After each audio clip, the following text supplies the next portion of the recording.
Kembali teman-teman di channel Cahyaning Nalar, channel yang berbicara seputar pemikiran dan hal-hal yang berbau filsafat.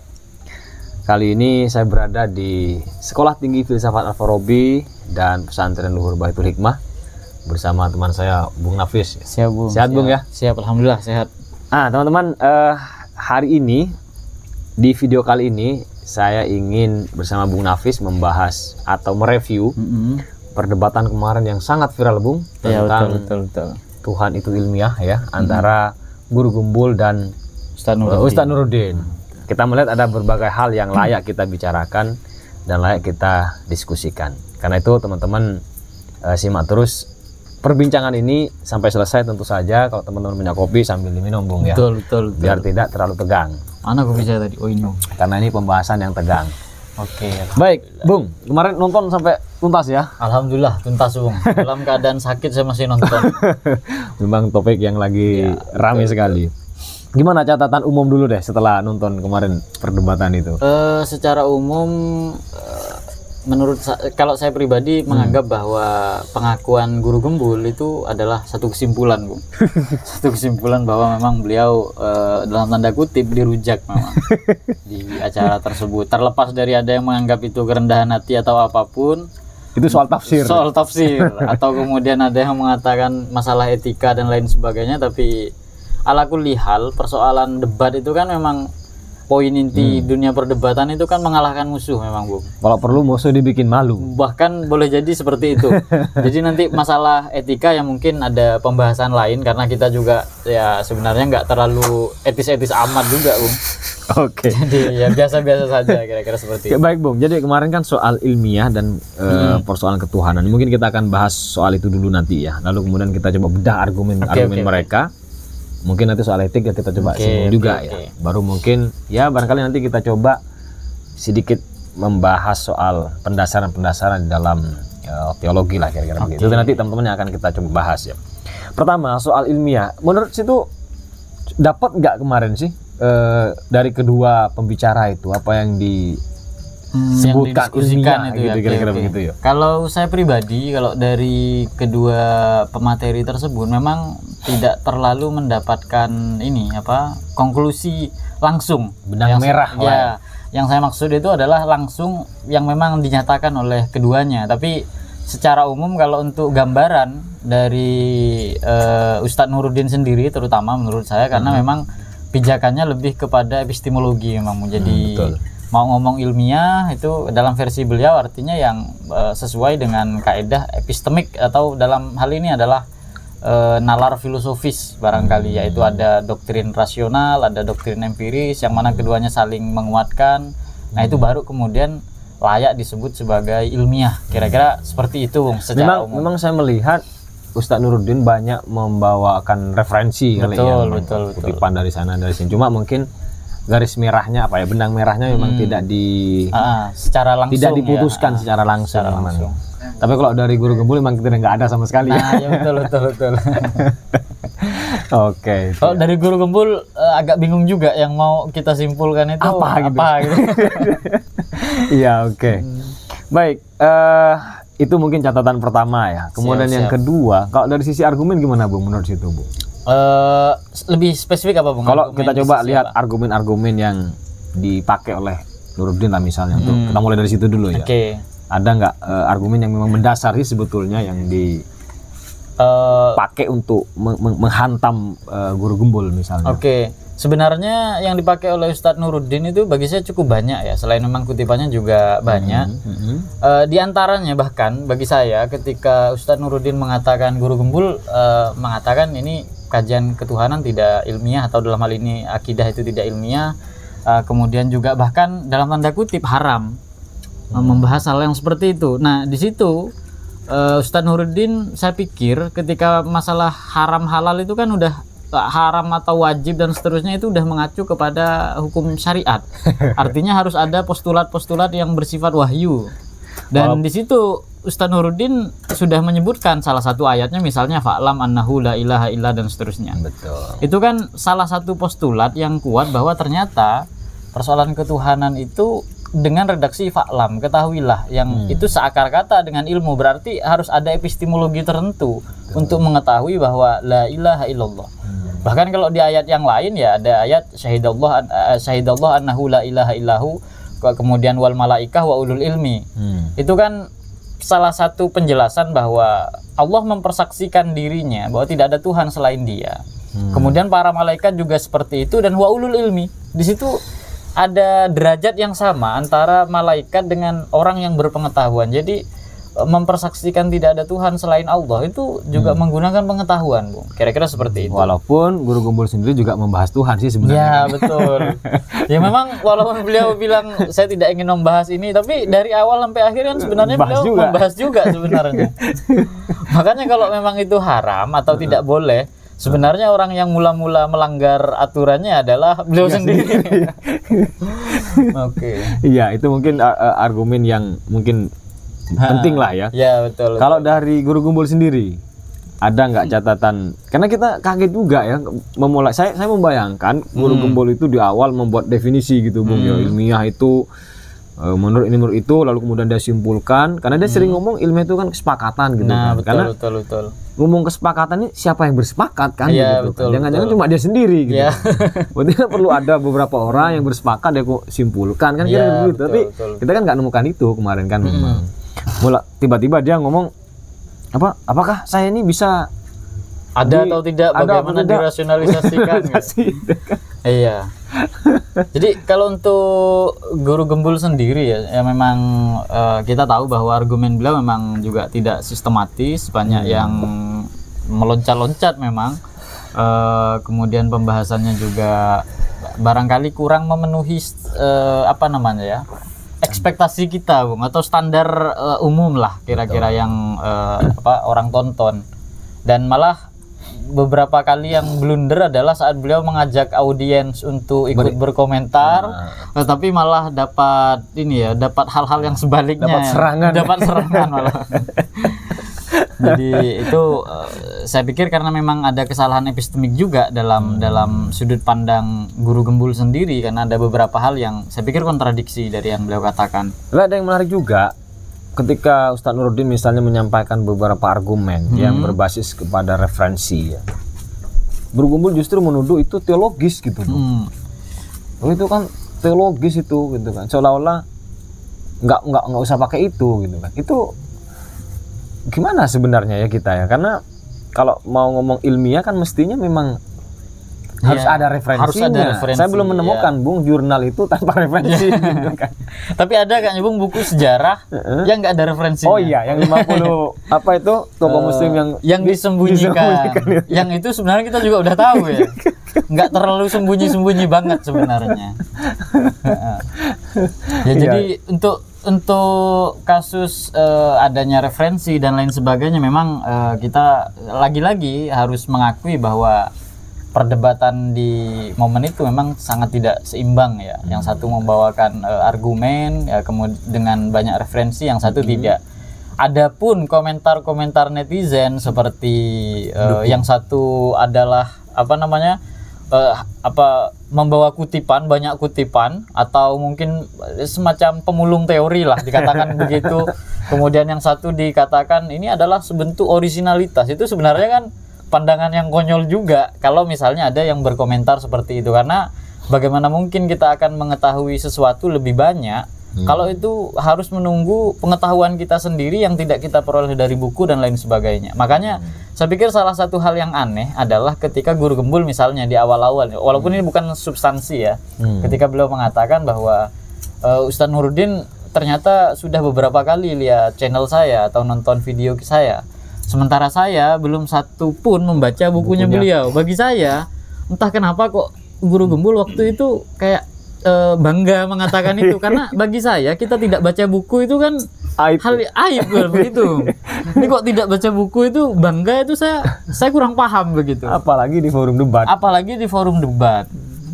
Harusnya kan ya harus mempelajari dan seterusnya lah. Walaupun misalnya nggak harus baca buku Ustadz Nuruddin, bisa dapat bacaan yang lain. Jadi nggak perlu harus searching ke Google yang ya seperti itu tanpa diverifikasi oleh yang lain. Saya juga menemukan dari guru Gembul misalnya bahwa akidah itu sudah nggak diperlukan gitu kan. Sekarang ini kita butuh ekonomi gitu kan ya.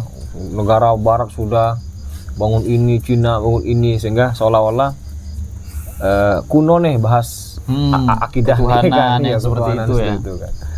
Itu saya pikir kembali ke masalah standar atau tolak ukur kebenaran barangkali sih, Bung. Karena kan nggak setiap orang menganggap sesuatu itu penting atau bernilai hanya karena atau berdasarkan alasan yang sama. Ya misalnya kita mau bekerja ya kita akan menganggap ini bernilai ya karena saya dapat uang. Tapi kan nggak semua hal dalam hidup seperti itu.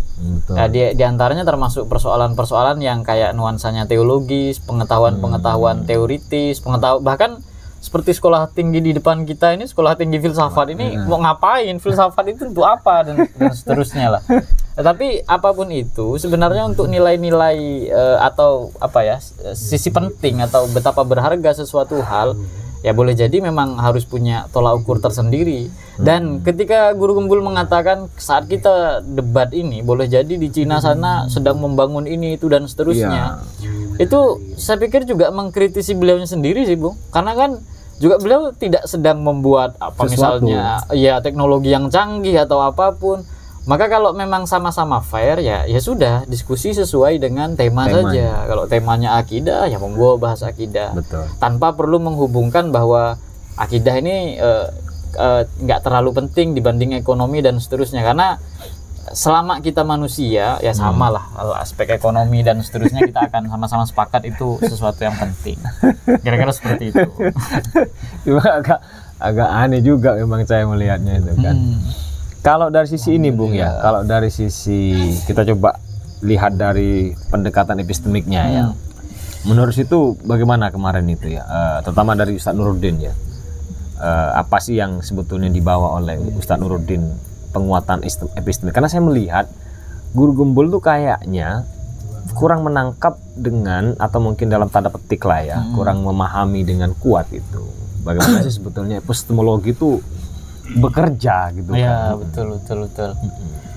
Secara umum kalau untuk teman-teman yang mungkin juga sedang menonton, untuk memahami apa yang disampaikan oleh Ustadz Nuruddin itu bisa saja membaca buku Falsafatuna, karena itu salah satu buku yang direkomendasikan bahkan dikutip ya oleh Ustadz Nuruddin. Walaupun notabene ditulis oleh seorang Syi'i. Kenapa saya sebut itu buku yang baik, walaupun ini saya tidak sedang promosi buku ya.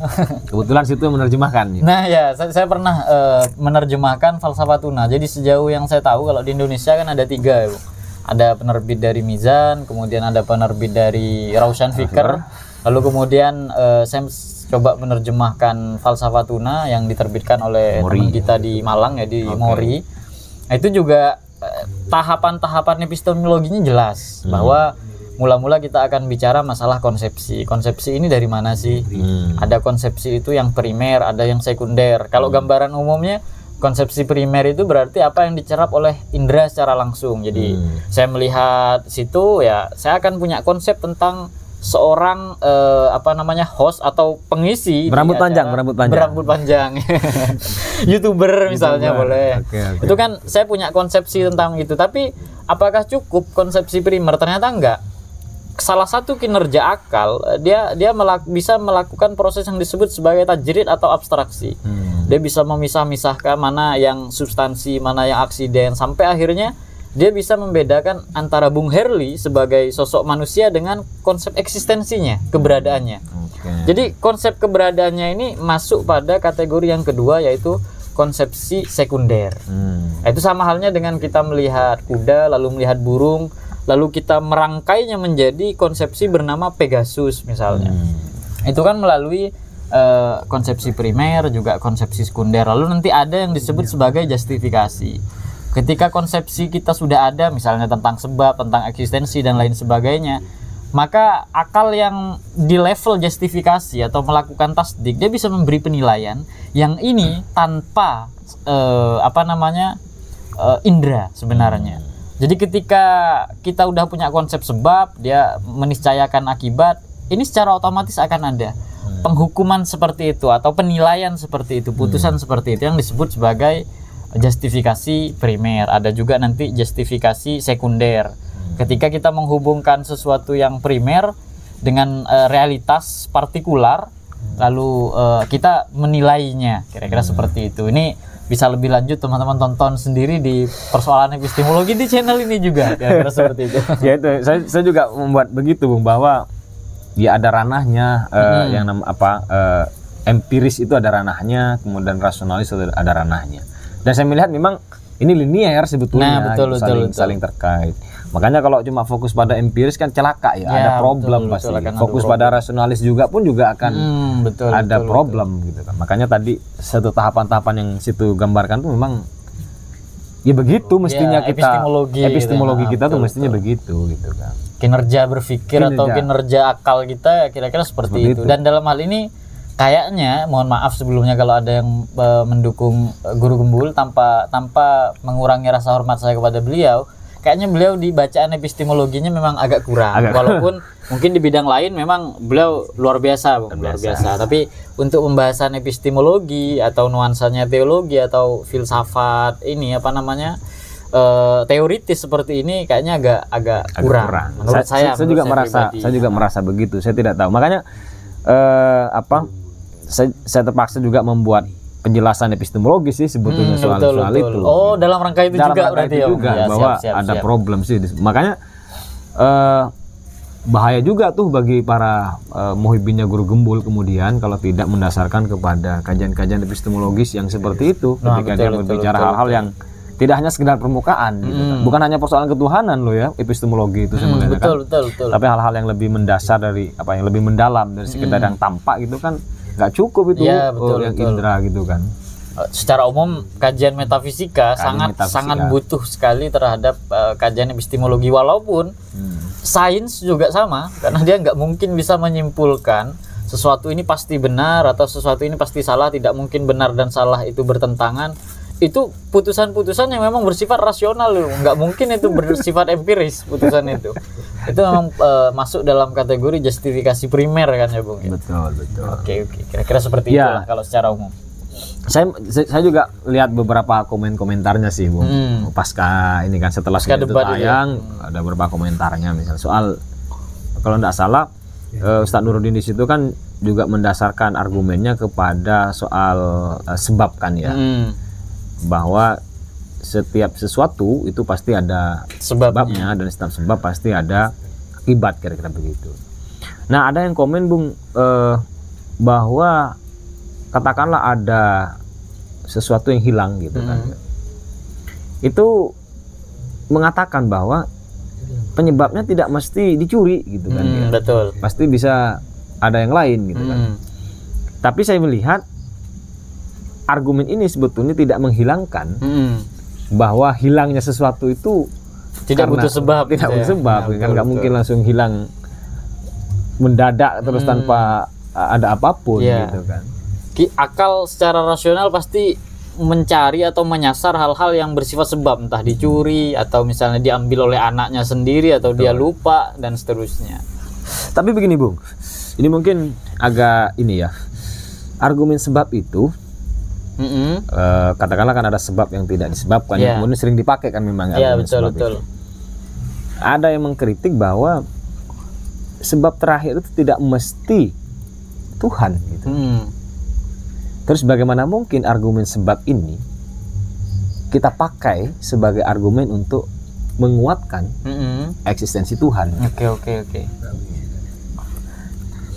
Ini pertanyaan yang cukup menarik. Biasanya selain ini juga ada pertanyaan, apakah tidak kontradiksi antara proposisi bahwa segala sesuatu punya sebab tapi Tuhan tidak punya sebab? Iya betul, iya betul itu. Nah, lanjutannya kira-kira seperti itu. Oke, saya mungkin mulai dari yang pertama ya Bung ya, yang pertanyaan situ bahwa jangan-jangan prima causa atau causa prima, penyebab utama yang dia penggerak yang tidak bergerak atau pencipta yang tidak diciptakan atau penyebab yang tidak disebabkan, jangan-jangan bukan Tuhan. Para teolog atau para ahli kalam atau bahkan para filosof seperti Aristoteles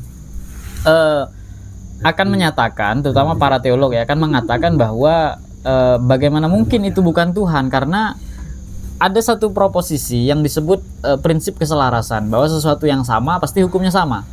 Selama yang menciptakan ini dia bersifat, katakanlah materi, kita ambil salah satu sifat umum di alam semesta misalnya materi ya. Selama dia materi berarti kan hukumnya sama. Sebagaimana materi A dia butuh sebab, maka materi B juga butuh sebab. Tidak mungkin ada materi pada aspek kesamaan materinya dia adalah akibat yang dia tidak disebabkan oleh apapun. Tidak mungkin. Jadi dia pasti yang selain dari materi. Kalau dalam bahasa teologi, segala sesuatu selain Tuhan kan disebut alam. Nah ini sifatnya sama. Ya, dia diciptakan, kemudian diciptakan dan seterusnya, ada rangkaian itu.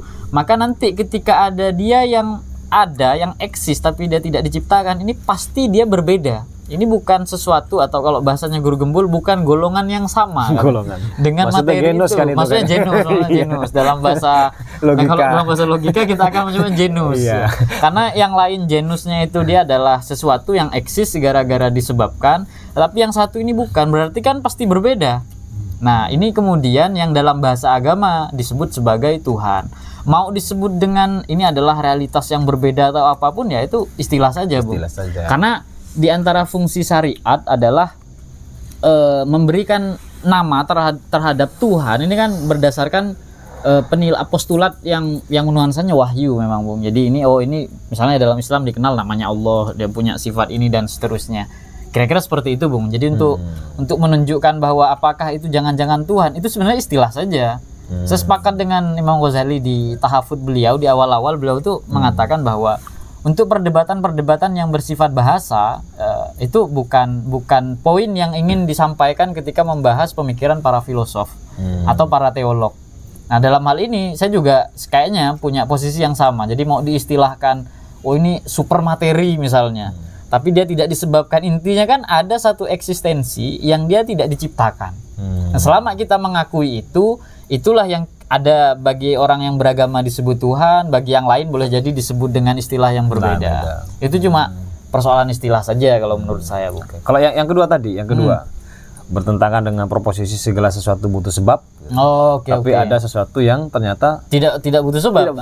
Gitu. Sebenarnya itu tidak kontradiksi ya. Jadi kalau di dalam salah satu pembahasan misalnya di Falsafah Tuna itu beliau betul-betul melihat suatu proposisi itu dengan cukup detail menurut saya. Jadi redaksi yang tepat itu bukan, kalau dalam bahasa Arabnya, bukan kullu maujud, segala sesuatu yang ada dia membutuhkan sebab. Bukan seperti itu, tapi kullu hadithin, atau segala sesuatu yang temporal. Baru. Nah, yang baru atau yang temporal, yang mulanya nggak ada menjadi ada, atau secara umum yang bisa kita pakai terjemahnya adalah segala sesuatu yang berubah. Dia pasti ada yang menyebabkan. Kira-kira seperti itu. Jadi pernyataan segala sesuatu pasti ada sebabnya. Kata sesuatu itu sendiri sebenarnya tidak bermakna general, yang bahkan nanti Tuhan pun termasuk dalam kategori itu. Jadi walaupun dia redaksinya umum, tapi maknanya adalah spesifik. Jadi yang dimaksud segala sesuatu butuh sebab, itu yang dimaksud sama dengan pernyataan segala akibat butuh sebab. Maksudnya begitu. Nah, karena Tuhan bukan akibat, maka dia tidak masuk dalam kategori itu. Jadi problemnya lagi-lagi kembali ke bahasa, yaitu segala sesuatu. Di kata sesuatu itu nanti include lah antara Tuhan dengan alam, yang itu kayak nanti menjadi kontradiksi. Padahal kalau kita mau bicara, misalnya ini salah satu pembuktiannya, misalnya dalam agama kan kita sering mendengar di Quran itu misalnya ada ayat innallaha ala kulli syai'in qadir, bahwa Allah itu kuasa terhadap segala sesuatu. Nah, segala sesuatu dalam Al-Qur'an itu nggak kalau kita dirinya kan ya. Nah, iya. Ini kalau kita nggak mempelajari dimensi dunia kalam atau dimensi tafsir, kita akan menganggap segala sesuatu itu termasuk dirinya. Jadi Tuhan itu bisa menciptakan atau meniadakan dirinya. Padahal kalau kita telaah lebih lanjut, yang dimaksud segala sesuatu di situ adalah kul mungkinat. Segala sesuatu yang dia berstatus mungkin ada, bukan sesuatu yang niscaya ada sebagaimana Tuhan, atau sesuatu yang mustahil ada sebagaimana dua Tuhan atau ketiadaan Tuhan dan seterusnya. Walhasil innallaha ala kulli syai'in qadir, itu maknanya adalah Allah berkuasa atas segala sesuatu yang berstatus sebagai mungkinul wujud atau eksistensi kontingen. Ini yang dimaksud. Jadi kayaknya kita bisa membuktikan ini atau bisa menjelaskan ini lebih lanjut kalau memahami detail dari proposisi tersebut. Ada lagi satu itu